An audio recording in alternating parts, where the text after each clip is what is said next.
Okay, so the NHL was planning to open the 2023-24 season in Australia.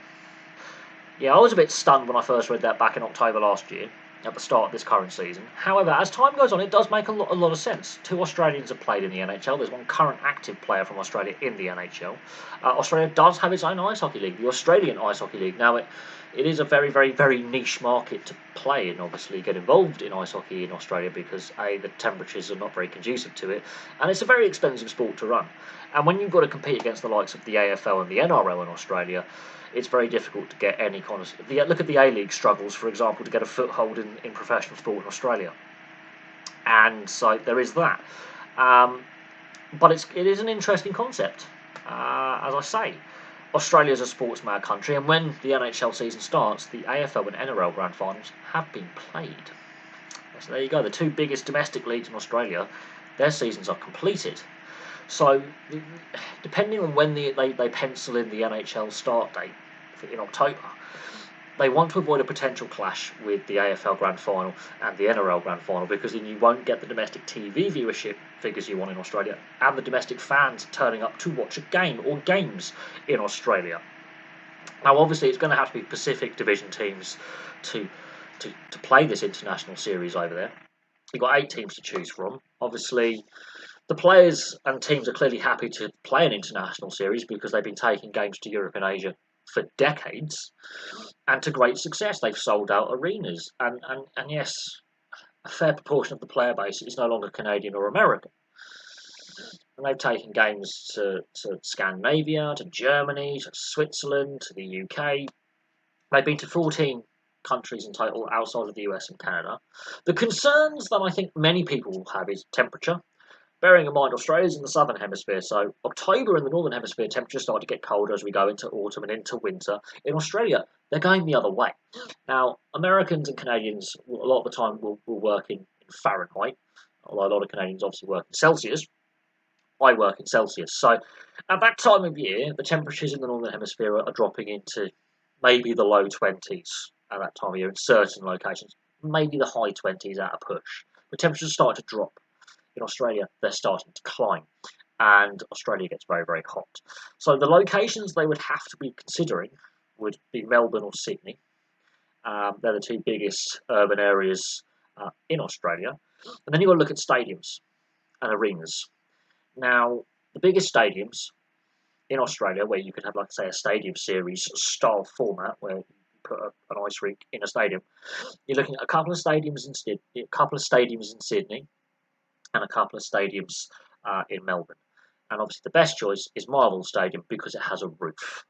If temperatures are going to start climbing, and if you've got to adjust your face-off time for the American as well as the Australian TV routes, so you've got to try and keep it fair here. For the West Coast audience, temperatures will start to climb, and climb rapidly. I mean, the NRL has started its pre-season trial matches, for example. In some locations, it's still over 30, 35 degrees Celsius, so the players have got to have water breaks. Now then, you factor in an indoor arena or a stadium series style event. Think of the air conditioning units they're going to have to use and how they're going to maintain the ice surface. Let that sink in. If, let's say, they've got an indoor arena and the climate control fails, it fogs up, you can't see. And that has actually happened in NHL arenas in the playoffs, for example, when temperatures start to rise in spring and into summer.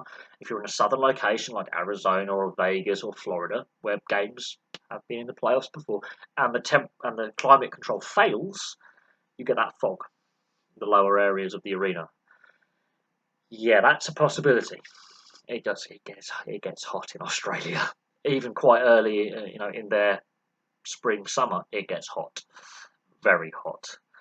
Their winters are nowhere near as cold as Canada and the US. Even in Tasmania, it doesn't get that cold. They rarely get snow around parts of New South Wales and the state of Victoria, in what they class as the Great Dividing Range, right at the bottom, in their highest mountains.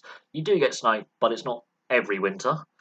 So, yeah, climate conditions could be a problem.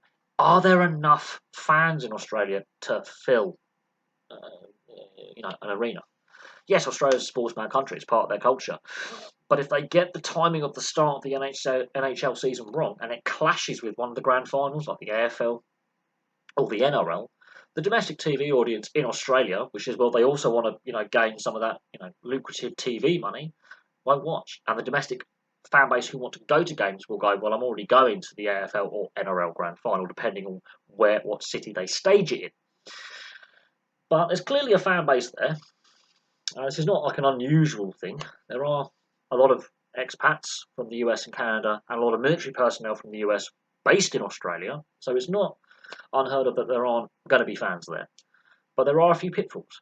And domestically, the NHL have been criticised for a lot of their commercial decisions over the last 2-3 decades. A lot of team relocations and expansion ideas to those non-traditional markets, predominantly in the south of the US, have been criticised by the fan base. The fact that Quebec has lost its team permanently, the fact that it took the best part of 15 years to get a team back in Winnipeg.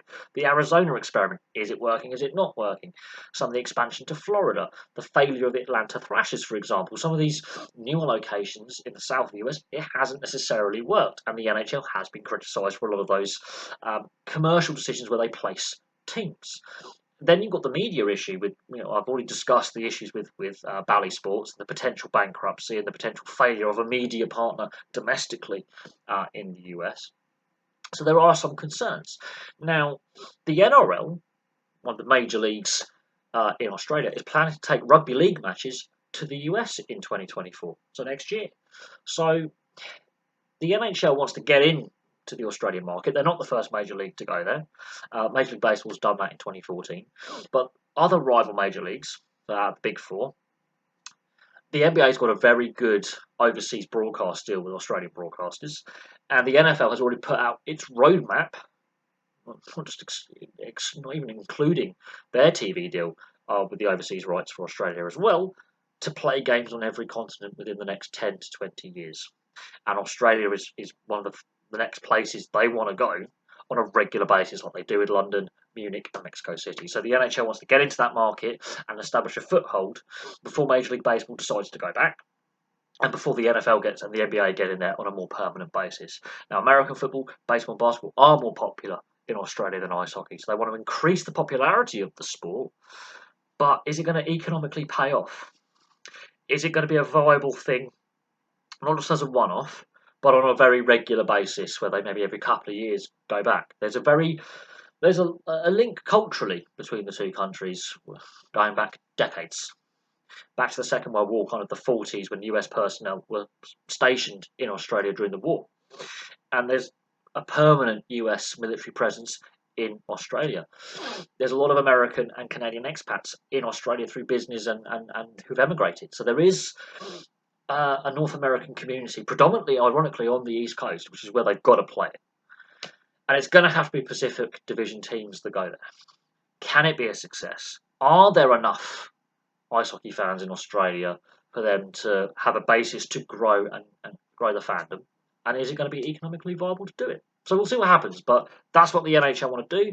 They've been regularly criticised for some of their domestic commercial decisions for donkey's years. And as a European, yes, I have seen NHL games broadcast over here in Europe, but it's always on the North American feed with the North American commentators from the US and Canada. We don't have our own commentary teams really doing it, and we don't always necessarily get the best games over here in Europe on TV. And so they could do a better job of selling the product to a traditional location. So Europe is, ice hockey is the second most popular sport continent-wide. There's leagues in almost every country in Europe at some standard. Obviously more in the Eastern Europe, Central Europe, and Northern Europe. And I'm in the UK. We've got a professional league of a much higher standard than the hockey played in Australia, which is semi-pro at best. But there is a league in Australia. There are players. There are fans. It's just how many fans are there, and is it economically worthwhile for the NHL to do it? So there's a few questions, but it's not an outlandish idea. It's just not what I would say is my first choice of a country I would take games to. There are much stronger markets where there's already a very established fan base who are willing to spend the money on the product, willing to buy the merchandise, willing to go to games. Are there enough people in Australia willing to buy into the product, willing to learn about the sport, and willing to go to the stadium? So we'll see what happens, but that's the plan, and we'll see if it pans out that way. Thank you very much for watching. Place your thoughts in the comment section below, and I'll have some more content for you soon.